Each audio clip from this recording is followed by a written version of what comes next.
আরে গাড়িটা হঠাৎ এমন শুরু করলো কে? বুঝলাম না। কে কিছে? বুঝলাম না ভাই, হঠাৎ গাড়িটা স্টার্ট লয় না, বুঝছেন? আরে মেয়ে কি কও, আমার মন্দিরে যেতে দেবো, সময়ও নাই। কিছে দেখে তাড়াতাড়ি চলো, তাড়াতাড়ি চলো। আচ্ছা ভাই, আপনি একটু বন, আমি দেখতেছি গাড়িটার কি হয়েছে। এমনি রোজা রমজানে খ্যাপ খোপ না, এর মধ্যে আবার কি হইলো? হায় রে আল্লাহ, বিপদের আর শেষ নাই। ও ভাই কি হলো আবার? এতক্ষণ লাগে গাড়ি ঠিক করতে, তাড়াতাড়ি করেন। আরে দাদা আর কোয়েন না, হঠাৎ গাড়ির ব্যাটারিটা বয়া পড়ছে, বুঝছেন? তো ব্যাটারি লাগাইতে আবার কয় টাকা লাগবো? কি কইতাম দাদা, একটা ব্যাটারির দাম প্রায় 30-40 হাজার টাকা। এখন এত টাকা তো আমার কাছে নাই। সামনে একটা ঈদ, কোন তো দাদা এখন কি করবো মাথায় ঢুকতেছে না। দাও দাও তাড়াতাড়ি, কি করবা? সামনে এমন একটা রাস্তা, আমি গ্যারেজও পাবো না। আচ্ছা দাদা, আপনি যদি বেশি দেরি হয় তাহলে আপনি যান গা। আচ্ছা তোমার গাড়ি কি এখন নগদে ঠিক করা যাবে না? যাইবো। নগদে ঠিক করতে কত টাকা লাগবো? নগদে তো এখন প্রায় 1,500-2 হাজার টাকা দরকার, এই টাকা আমার কাছে নাই। ধুর মিয়া, তাহলে সারাদিন কি করছো? সারাদিনে তো তেমন যাত্রী পাই না, বুঝেন না, আর রোজা রমজানের দিন। এই ধরো এটা রাখো, এটাতে গাড়ি ঠিক করে তারপর আবার কাজে লেগে যেও। ঠিক আছে, গেলাম গা আমি। দেখছো, হিন্দু মানুষ হইয়া এই রোজা রমজানের দিন আমার একটু সাহায্য করে গেল। যাক, আল্লাহের মঙ্গল করুক। লোকটা অনেক ভালো মানুষ। এখন এই গাড়ি ঠেলে লয়ে যাও কি সম্ভব? এই আল্লাহ বলো, এই আল্লাহ। হ্যাঁ দাদা, মুসলমান গো ঈদের পরেই তো আমাগো পূজা। হ্যাঁ করে আমি কয়ে রাখছি, পূজার সময় হ্যাঁ সবাই আয়া পড়বো। তুমি একটু মাসিরে আর জেঠুরে ফোন দিয়ে কয়ে দাও। উমা ও আল্লাহ গো, উফ। এই বেটা অন্ধ নাকি তুই? চলে যাস না বেটা। এই মিয়া, ভুল কি আমি করছি?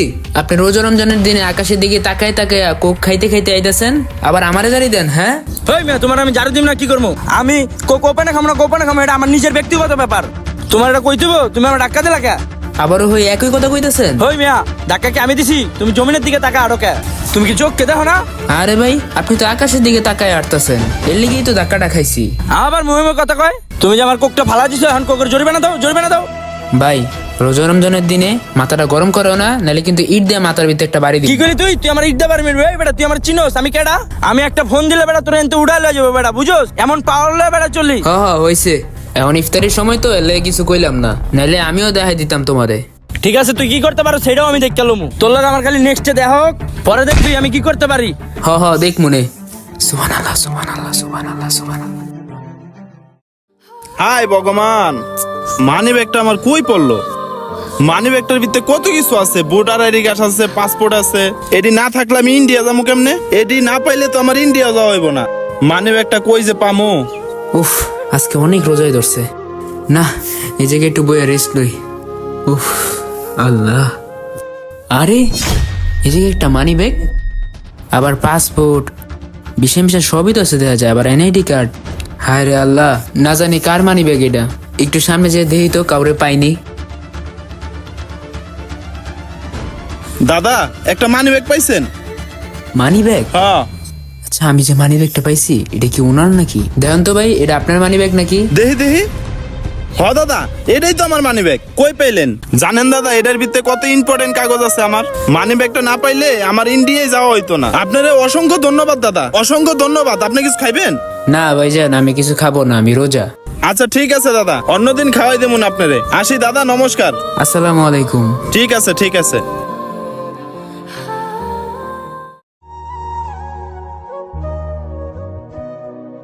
বাড়ির এদিকটায় লোক থাকলে তাহলে ওই দিকটায়। এই দাদা, ওই যে ওই পোলাটা আছে না, হ্যাঁ। ওই পোলাটা সেদিনকে আমার লগে গ্যাঞ্জাম করছিল। এই এদিকে আসো, এদিকে আসো। কিরে আমগুড়িটা কি? মনে তো হয় ভাই আমরা। হ্যাঁ আসো আসো। মনে হয় তো হয় আমগরে ডাকতেছে ভাই। আমগুড়ি কি চিনে না কিরে? কেমনে কুমু? আচ্ছা আয় তো যা দেখি। চলেন যায় দেখি গা। জি ভাই বলেন। আরে দাদা, কি অবস্থা? এই তো ভালো। দাদা দাদা, এই পোলাটা না সেদিনকে আমার লগে অনেক তেরামি করছে। দাদা ভালো আছেন আপনি? ভালো, কিন্তু দাদা আপনি কে? আপনার তো ঠিক চিনলাম না।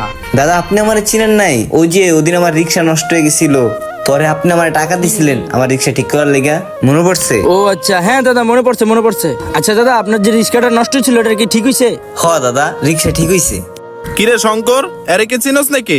হ হ দাদা, এর আমি চিনি দাদা। ও আচ্ছা, আমি তো এই লোকটারে চিনি। আমার মানি ব্যাগটা পাইয়া দিছিল উনি। ওই দিন আমার মানি ব্যাগে পাসপোর্ট ছিল, ভোটার আইডি কার্ড ছিল, অনেক দরকারি কাগজপত্র ছিল, সব সহ হারাই গেছে। উনি পাইয়া দিছে মানি ব্যাগটা। ওই দিন উনি না থাকলে আমার অনেক বড় ক্ষতি হয়ে যেত। ও আচ্ছা ভাইজান, তাইলে তো আপনি আমার দাদার অনেক বড় একটা উপকার করছেন। ভাই উপকার বলতে তেমন কিছুই না। ওই দিন আমি আসরের পর রাস্তাতে যাইতেছি, তখন দিয়ে রাস্তায় ওনার মানি ব্যাগ পড়ে রয়েছে। আমি শুধু পাইয়া দাদার কাছে দিয়ে দিছি। তাইলে তো সমাধান হয়েই গেল। আমরা তো একই এলাকার লোক, নিজেকে ভিত্তে আর কোনো ঝগড়া বিবাদ দরকার নাই। কে হিন্দু কে মুসলমান এই বিবেচনা করলে তো সমাজে চলা যাব না। ধর্ম আসলে কোনো ইস্যু না, আমরা যে মানুষ এটাই আমাদের বড় পরিচয়। আসো ভাই, ঝগড়া বিবাদ করো না, মিল্লা দাও। দাদা আপনি আমার ভুল বুঝছেন না। আপনিও আমার বলবেন। ঠিক আছে আচ্ছা ভাই, দাদা ভালো আসি, থাকেন। দাদা আসি তাহলে। হ্যাঁ আসি তাইলে। চল। একটি সমাজে বাস করতে গেলে হিন্দু মুসলমান বৌদ্ধ খ্রিস্টান সবার সাথে মিলেমিশে আমাদের থাকতে হয়, কিন্তু আমরা অনেকেই একে অপরের ধর্মকে ছোট করে দেখি। তবে আমরা একবার ভাবি না মৃত্যুর পর কিন্তু সেই একজনের কাঠগড়ায় দাঁড়াতে হবে।